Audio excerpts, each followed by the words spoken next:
Boom! There it is, ladies and gents. Hey, ever think about building yourself an empire? Well, how can you do that? If you're interested, that's what today's episode's all about. So let's jump into this one. Here we go. Shut up and sit down. Look, a business can give you everything you want in life: prestige, wealth, freedom. It can also take everything away from you. This show is for those who are willing to take that risk. These are the real life stories of entrepreneurs. But before we start, I have one small favor to ask. Please leave a comment. It can be advice, critiques, tips, feedback, or share this with someone because your engagement is the most valuable and most powerful form of social currency. So thank you, and welcome to another episode of Business Boss! All right, ladies and gents, so how do you build an empire? You build it one brick at a time. The key to scaling your business is always taking action, but not every action in your business will get you to the point you want. Some actions keep you stuck in your business while other actions help you reach massive growth. So how do you know which bricks you should be laying? Today's guest is here to tell us all about that. We're going to learn about the Empire Operating System and how he moves his clients through 5 phases of business. So let's talk about building an empire with Mr. Jim Tannehill.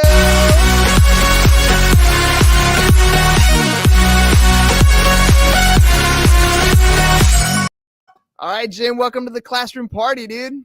Man, thank you so much. I love the energy right off the bat. Like, let's go. This is exciting. Let's go. Let's do this, man. All right, let's jump into this. You guys, first of all, tell me, what is Empire? What is an operating system? Because I got a kid in my class right now. When I said operating system, his eyes lit up. He's a Linux kid, right? So like all of a sudden that's something different to one person than another. What is the Empire Operating System? Yeah, so if you'll allow me to, I'll give you kind of the backstory of why it was founded. So our CEO and founder, Eddie Wilson, back a couple years ago, he had over 100 companies and in between 4,000 and 6,000 employees at a time. So he's growing and building his businesses, and he would bring in other coaches and experts to help him build his business using different operating systems.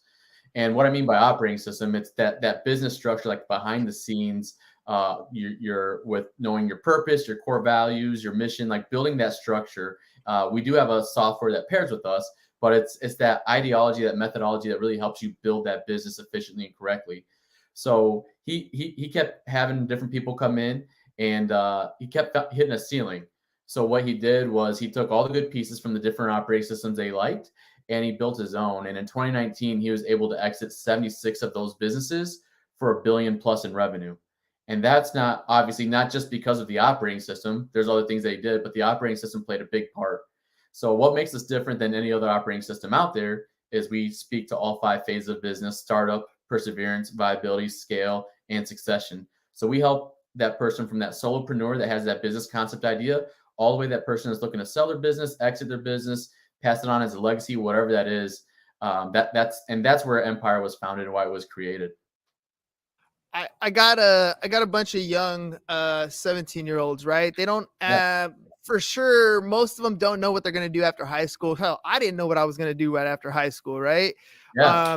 You work with solopreneurs that have started something that oftentimes they leave a job to start a business and end up just owning their job. What advice would you give somebody who's maybe thinking about starting their own gig or has already started their own gig to avoid getting trapped in that, this is my job. I went from working 40 hours for somebody else to working 80 hours for myself. Yeah, one of the biggest things that you can focus on and do is understand what your purpose in life and make sure that you're passionate about what you start with. Because if your purpose aligns, that 80 hours at the beginning is not going to feel as daunting or as heavy because you understand that it's for a greater purpose. Simon Sinek, he wrote a book, Start With Why. And great book, great thought process. And the thought process behind that is understand why you're doing it, and then the how and the what will take care of itself. But if you're just, I want to leave my job because of this, and you don't have that why figured out, your purpose figured out, then you're going to get owned by your job, and it's going to feel daunting. No matter how much money you make, like you're still going to feel like, man, there's still something missing. There's still a lack of fulfillment. And that's where that really ties into business, is really understanding your purpose and be passionate about it. Hit the mute button. When when you talk to solopreneurs or you talk to even like the students here, like one of the things I always encourage them is to step up to the microphone and ask a question, right? But Yeah. what is hard for them to do is to push past that fear. There's something inside them that they fear rejection, they fear judgment. There's a lot of fear based there. And I feel like a lot of entrepreneurs have that same thing. They hit a ceiling, they hit a cap of what they're able to do. And it's not because they're incapable of going any further, but there's some fear that is stopping them. Fear of success, fear of failure, fear of rejection, whatever it is. Yeah. When people come to Empire, how do we get them past that fear? How do you get them past that plateau? Yeah, so we take them through that journey of understanding like who they are, and then what we do is we'll map out, we'll forecast all the way up to like 5 years, but we'll bring it all the way back down into our brick concept, right? So what you have to do today in order to hit that 5 year mark, what do you have to do today to hit your quarterly commitments? Because an ideology that I try to live by personally is fear creeps in, like that's going to happen. But my question to ask myself is, but what if I am successful? Like what does that look like? And to me, that's what helps motivate me and helps me understand, like, okay, so let me map it out now. Now that I know that this fear came in my life, it showed up. What if I am successful? What does that look like? And then we really break it down to where you take these actions every day. And I can go into that brick concept even more. But when you take these actions every day, it's going to lead to these results, which is going to lead me to where I want to go. And we try to help eliminate fear by giving you data and knowledge. Like that's the best way. To eliminate that fear. Just knowing, right? Like, Yeah. but part of it is also doing. Like when you said the what if, I thought of David Goggins. For some people who don't know, right? David Goggins was that Navy SEAL, Army Ranger. Like I saw this cartoon the other day, and it's like Elon Musk takes a bunch of people to the moon, right? Or to Mars. He's on Mars, and they're landing there. And as he shows up and opens the door, there's David Goggins running on Mars. He's like, "What's up?" And his lines, right, that he comes up with. He's just that like badass dude. Like he's just like, and the thing is in his story, he talks about being over 300 pounds and not having anything in his life. And then one day that he decided, and when he would get to the point where he's super exhausted, like didn't think that he can continue, the one question that pops into his mind is always, what if? Like, what if I did this? What if I took that extra step? What if I finished this 100-mile marathon, right? Like, what if is a very powerful statement. Yeah. And for me, I always think about that as getting help. Like, I think I can always do everything by myself, right? And I feel like a lot of young people feel the same way. I can do this. I don't need anybody else. But what if you reached out and got coaching? What if you reached out to a mentor who's already been in the same shoes that you're trying to step into? How powerful is it to get that coaching? And what if they reach out to you guys? Yeah. And I love that. Like what if, and think of the positive scenario that comes out of it. And then after that, like I think of, okay, what if this happens? Who do I need to become to make this what if happen? And that's really like that self-analysis of understanding, okay, well, I need to cut out this, and this if I want these results. So I love pairing that what if with that personal accountability of who do I need to become in order to accomplish this what if? Like if this is possible, if I'm saying this is possible, I'm going to map it all the way down to that what I need to do every single day. Who do I need to become every single day? What steps do I need to take in order to become that person that accomplishes that what if? And that's what's powerful when you pair those two together. What about the beginning part, right? Like today I was talking in on my Instagram story about waking up at 4:20 in the morning. When I say I wake up that early and then I talk about the workout that I do at that time, people look at me like I'm nuts, right? But it didn't start off that way. And that's the key that I want people to understand, is that when you make a decision, that first couple weeks or that first couple steps that you take, they're gonna suck, man. It's not the easiest thing in the world to do, But if you can consistently stick to it, all of a sudden it starts to build upon what you've already done. The soreness, right? When Yep. people, I love listening to Arnold Schwarzenegger talk about working out, right? And they Yeah. asked him, like, how many sit-ups do you do? And he's like, oh, I don't know. I don't actually start counting till I feel the burn. And that's like the different mentality I think that a lot of entrepreneurs need. Is it's you don't quit when you're tired. You keep going till you're done. But to get started, that's the hard part, right? So Yeah. what advice would you give to these young guys that are like sitting there thinking, I'll do it later, I'll do it tomorrow, I'll do it next year, and then they're going to blink and they're going to be 25, 30 years old, and that time's passed them up?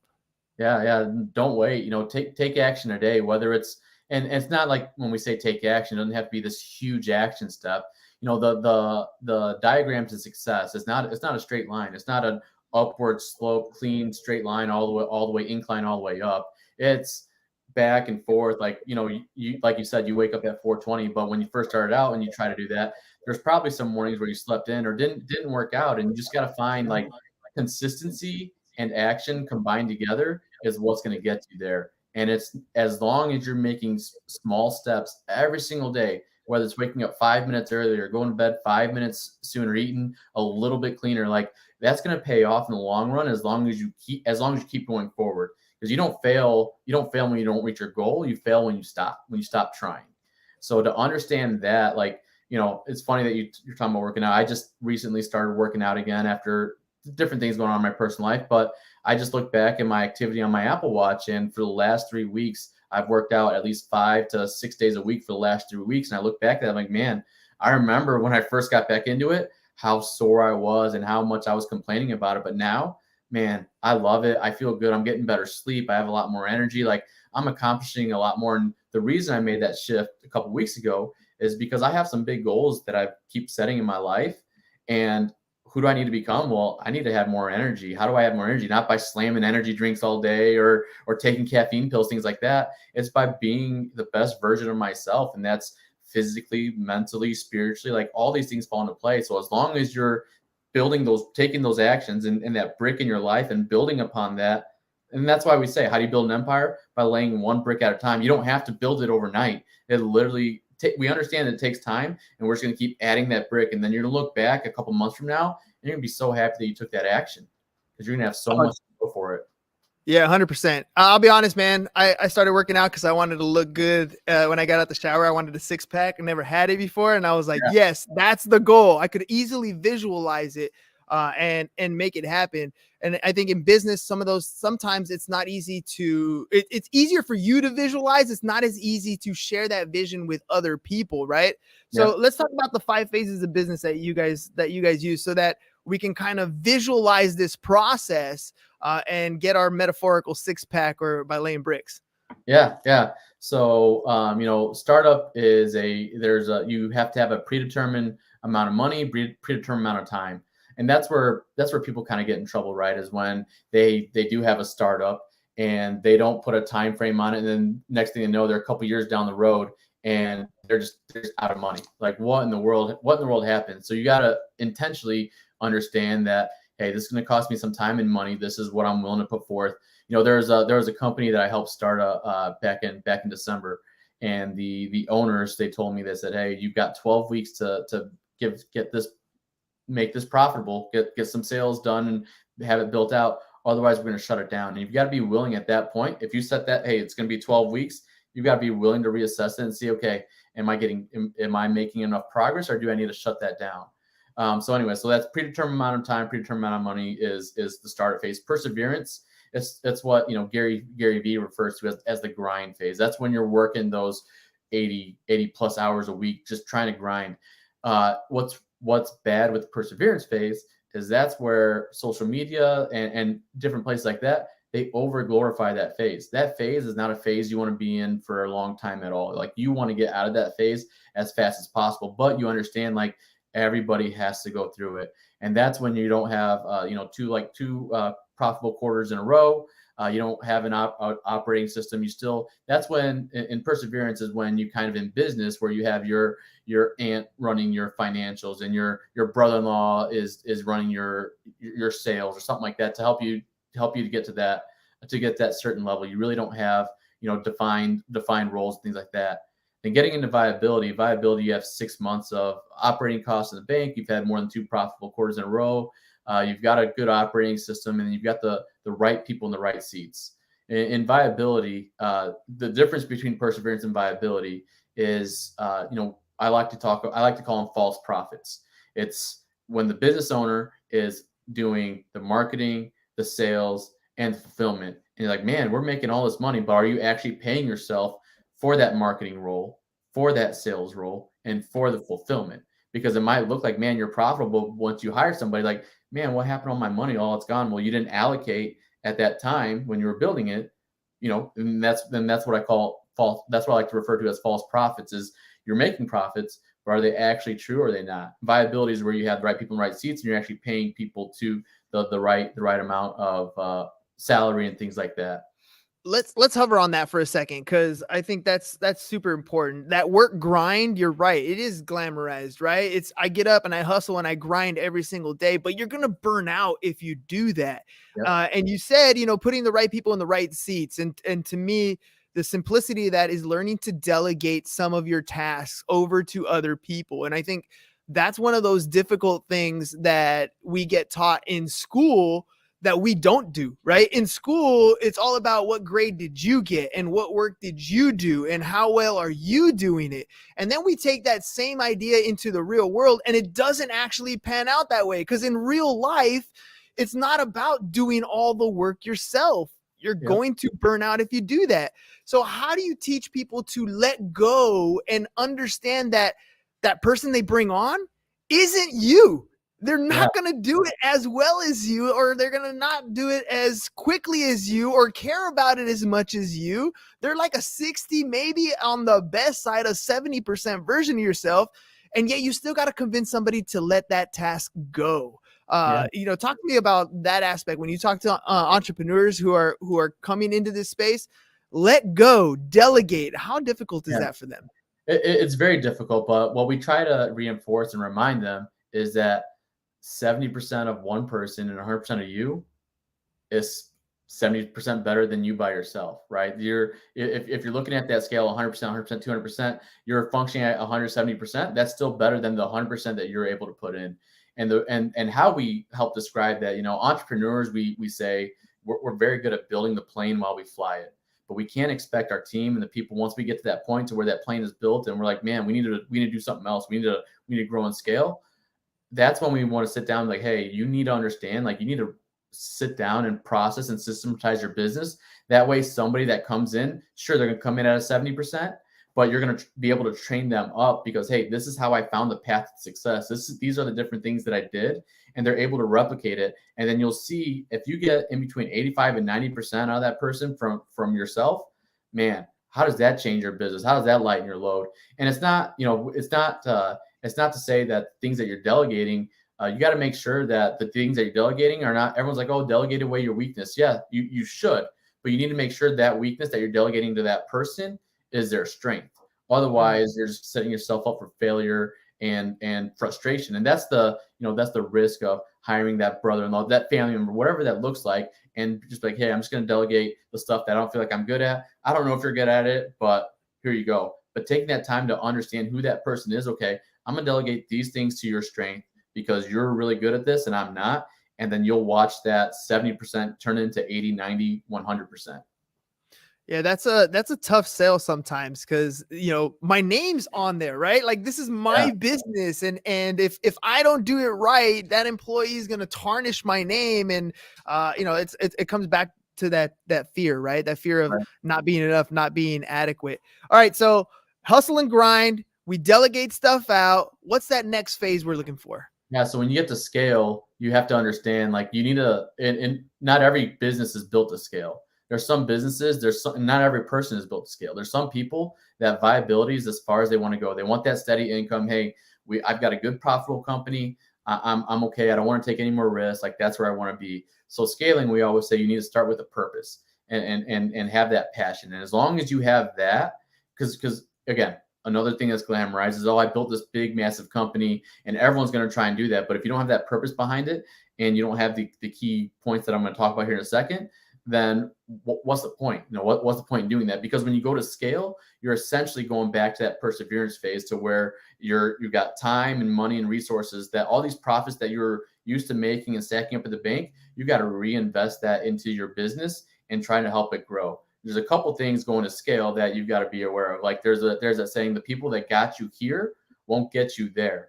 And that's really that tough part as a leader, to either understand, hey, these people, and we don't encourage people, hey, get rid of your entire staff, right? That's not what that means. It's, again, what if, and then who do I need to become, and who do I need my team to become? Can I coach them up? If I provide coaching, if I provide training, if I provide mentoring, if I provide more tools, can they actually get me there? Or have we hit our ceiling with these people? And if we want to go to scale, are they going to make it?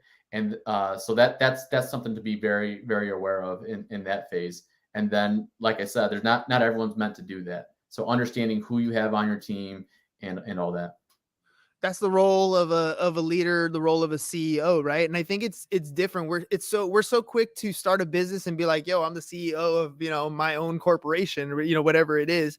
Yeah. But what it actually means to be a leader, what it actually means to be a CSO is completely different. Just because you run the ship doesn't mean that you're the one who casts the net and puts the sail up. It's a little bit different. The captain isn't doing all that, right? The general isn't doing all that. They are support staff to the people who are doing the work. Actually, even more detached than that. There's a support staff to the support staff that does the work. And it's a little bit different mindset when you're structuring that.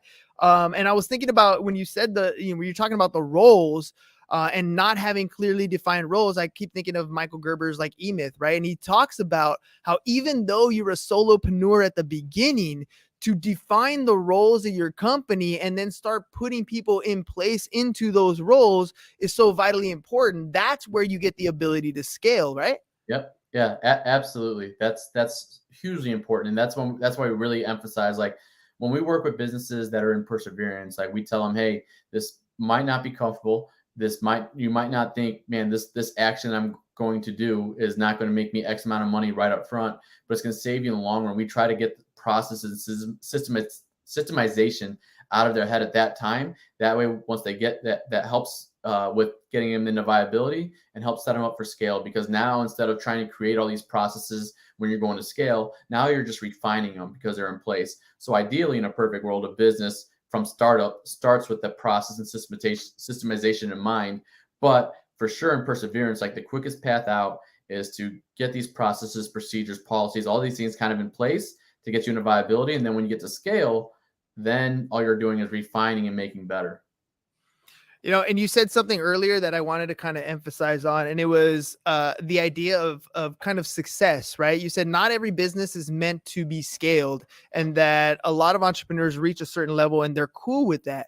And I feel like it's a different mentality that we're being pressured on today, to have massive billion-dollar companies, or to go out and be able to buy the Lamborghinis and the fancy Gucci clothes or Gucci clothes, whatever it is, right? Yeah. All the fancy stuff that you're looking for, that is the definition of success, but that's not necessarily the case for a lot of people, right?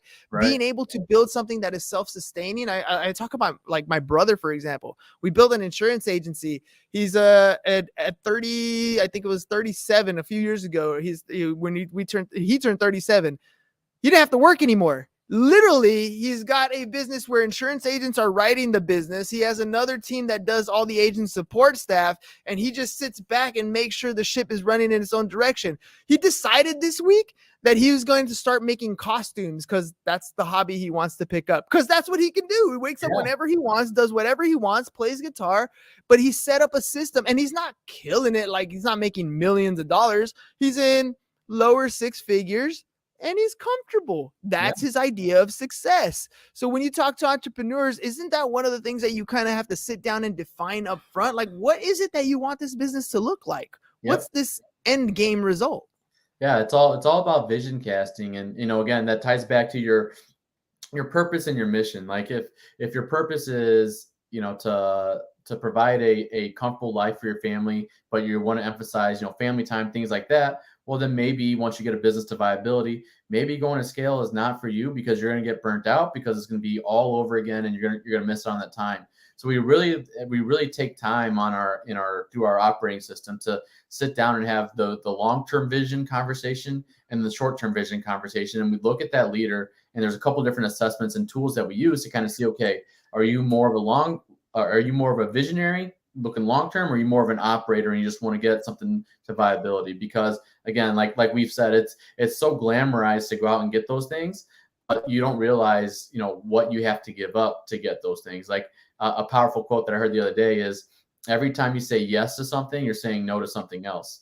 So in your decision making, you have to understand, like, if I'm saying yes, I'm going to go scale this business, then I'm saying no, I'm not going to be able to create my own schedule. I'm not going to be able to have a hobby of making costumes and playing the guitar and waking up whenever I want. I have to be dedicated and build that. And if that's who you are, who you're meant to be, then great. But if it's not, man, you're going to get burnt out. And unfortunately, I've seen too many people lose it all because they glamorize the scaling, the growing, and doing that when it wasn't meant for them. And they didn't realize it until it was too late. And that's very important, that self-identification. Oh yeah, 100%. I mean, and the other thing is just to realize how much money actually is and what you need in this life that you want to design, right? You don't need to make $1 million a year. Very few people make $1 million a year. I'm talking like you take home $1 million, because gross revenue on a company can reach $1 million pretty quickly, but what you take home is completely different. Most people don't need that kind of money to live the lifestyle that they're thinking that they want to live. So to really kind of picture it and narrow it down, to really have an idea of what that life is going to look like, is so crucial and so vitally important. I want to make sure, Jim, that people can get a hold of you. Who is this ideal person that you want to work with? Who's the guy that you're looking for, the lady that you're looking for to come be part of Empire? Yeah, literally anybody in any business, in any vertical that they feel like they're in any stage. We have an assessment on our website that can give you a rough idea.